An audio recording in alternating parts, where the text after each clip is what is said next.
Hey everybody, welcome back. Doing something a little different today, so this is clearly not a movie. It is Soulcalibur II for the Nintendo GameCube. It is the Japanese release, and I am in the process of selling my GameCube. So my GameCube is a Japanese GameCube. I purchased it, I want to say it was early 2002. It came out in Japan before it did in North America, and there was a import shop. I think they were based in New York, NCSX, and they were getting the first shipment of GameCubes in, and they were installing a region toggle switch. So on the back of the GameCube there was a switch, or in this case it was a button, that allowed you to change regions from Japan to North America. And I don't remember it being that much more than the GameCube in North America. They were charging a little bit more for it for the installation of the Switch, and I figured, why not? And one of the main reasons it was due to this game. So Soulcalibur was my favorite Dreamcast game, and when the sequel was announced, I didn't have access to it in the arcades, so I was anxiously awaiting the first home release. And this came out in March of 2002, late March I think, and the North American release was scheduled for late August, I believe, so I was able to get it a few months before the North American release. So knowing that and my love for this game, I was like, I'm just going to get the game. I'm going to get the GameCube now so I can play SoulCal ASAP. And it actually worked out somewhat in my favor too, because I was writing for a couple of gaming publications at the time, one of them being Viz Communications, and I had an opportunity to cover E3 that year, and this was being featured at E3, and they had a little tournament at E3, and I entered the Xbox tournament because I was covering Xbox at the time, and I gave me a leg up on the competition too. So anyways, since I'm selling the GameCube, that was part of the mental agreement with myself. If I wanted to justify buying the overpriced Switch 2, I had to sell my GameCube, and I sold my Switch already. That was pretty easy to sell, and the GameCube is unique in the sense it also comes with the Game Boy Advance player. I also have the boot up disc, so I figured I'd take a look at a few of the GameCube games I had left. I've already sold all my North American games. The Japanese games are the ones remaining because a bit more difficult to sell, and I figured I'd sell it as a package, so the GameCube with the games, and it's finally happening, and for posterity, I suppose. I was like, maybe I'll do a video for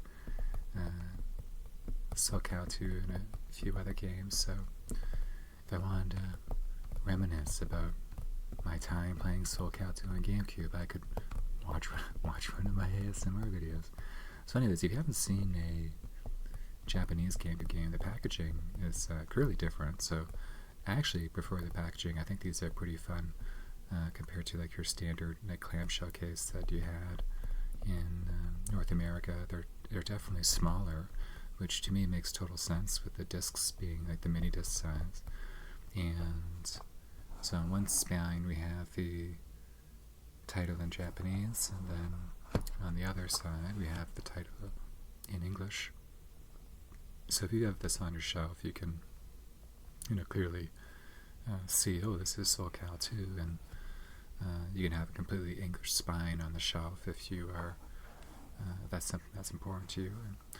And I won't be able to read the back of the box, but I can certainly show you the back of the box here. So the main appeal, well, I guess if the GameCube was your only system, then it didn't really make a difference. But if you happen to own the GameCube, PlayStation 2, and Xbox, each Soulcal 2 edition for those respective consoles had different guest characters, and Link was the guest character for Soulcal 2 on GameCube, and Heihachi was the guest character on PlayStation, and then Spawn was the guest character for the Xbox version.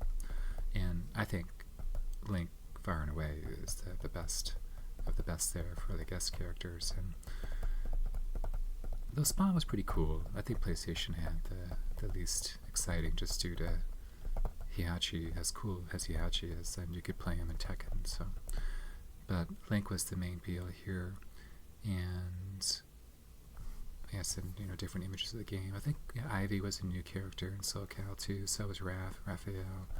I believe his name is Young Sung. He replaced Huang. It's been a while since I've dived into Soulcal 2. So, and for sale and use in Japan only. Commercial use unauthorized. Copyright prohibited. Well, sorry about that. For Japan only. And we'll go ahead and flip this over. Let's take this out of the slip cover. So this has a slip. Pretty neat. Then we have the case here. I'll open this up. This would be fairly loud, so I'm going to move it over here. Try to reduce the sound a little bit. Oops. Knocking into things. And what do we got here? So the disc art looks a little bit different than the North American art. Not that you can see the North American art, I don't have that with me. And there's a little green light there. Well, too late, we're too far into the video for me to adjust my camera. I guess that's probably just a me thing. And we'll take the booklet out. So this is back when games had legit instruction manuals. So let's see if I can get this out without causing any damage. There we go. We got some bonus stuff here. I don't even know what this is. What is this? Well, clearly I can't read it, but can you see that? Looks like there's these little stamps of sorts you can cut out. They have various Soulcal weapons. So there's Soulcalibur. There's Katana for Mitsurugi, and we have our sword and shield combo, probably for, is it Cassandra that's in this one? Swiftchia? It's hard to remember. And yeah, I don't know what this is, but it's here, if you're a completionist. And then we have something else. Oh, Namco postcard. Maybe this is survey related, considering it has questions 1 through 5. But that's still here too, so I don't think anything else was included in this. No stickers or anything like that. Let me go ahead and put this here. Let's take a look at the booklet.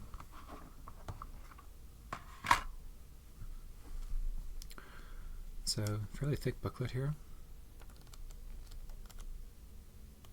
Again, just came with the game. This isn't like an extra, so like now with physical copies becoming less common, and in some cases like non-existent, especially for some like recent Xbox titles. This was within expectation. Like if you purchased a physical copy, 20 plus years ago and it didn't have a manual, you'd think, someone plucked the manual out at some point and sold you a used game as new. But take a look here, and again, all in Japanese, of course. This is the Japanese release. Some tips about cleaning your disc. Wipe away. That's good. A good tip.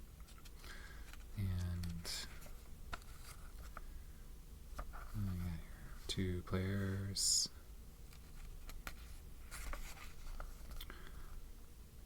And the controls. Good stuff there. Mitsurugi, striking a pose, looking good. He's probably my main. Mitsurugi and Astaroth. And got Wrath here. Actually, Wrath, I really enjoyed Wrath in Soulcal too. Let's see. Kirik. My friend's favorite character.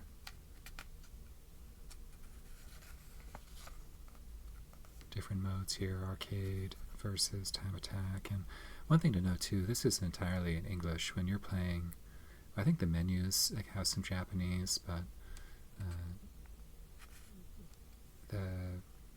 I feel like the majority of it is all in English. I didn't remember having, and granted it's a fighting game, but I don't remember having any difficulty like navigating the menus or anything like that. Survival, team battle, team versus, practice. Then they had a Weapon Master mode, which was and maybe still is like one of the most enjoyable single player mode for a fighting game. Just a lot of content to unlock, different swords, variations of the character's weapons, and what have you. Spent a lot of time in Weapon Master mode. Yeah, so this spends a little bit of time there, because this would have been a brand new mode. Sorry it's so blurry, just my camera, you know, it is what it is.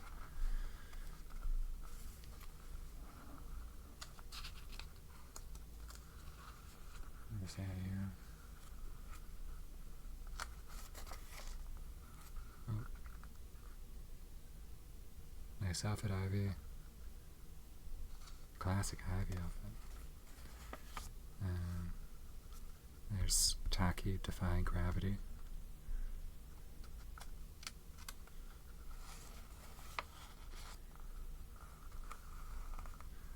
Maxi action.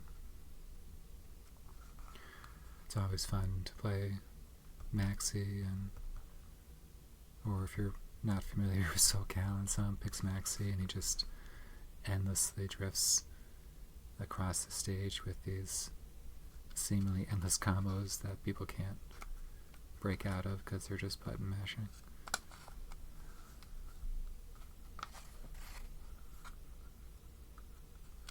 Okay, so it is Cassandra in this. I think it's Cassandra. There's my boy Astaroth.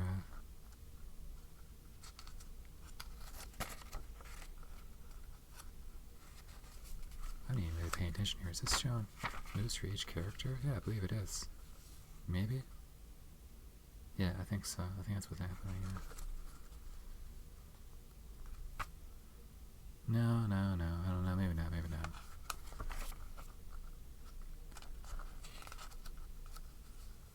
Yeah, it's just like basic controls, I think. Yeah, 8-way run.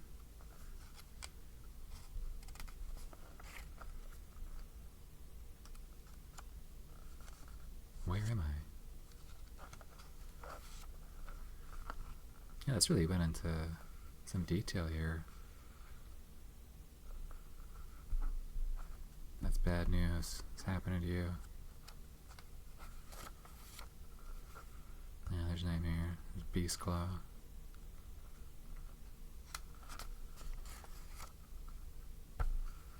Yeah, Soul Charge. I rarely ever did that. I think that's what it was called. I'm sure someone in the comments will correct me if I'm wrong.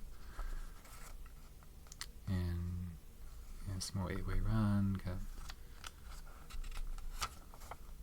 I'm not sure what this is. Okay, yeah, so this is almost like the marquee stuff you'd see in the arcade, and it shows you all the most popular moves, I guess. It's not a complete move list, but not bad. There we go, Link. I forgot about Necrit. Alright, that's it. So, thanks for watching.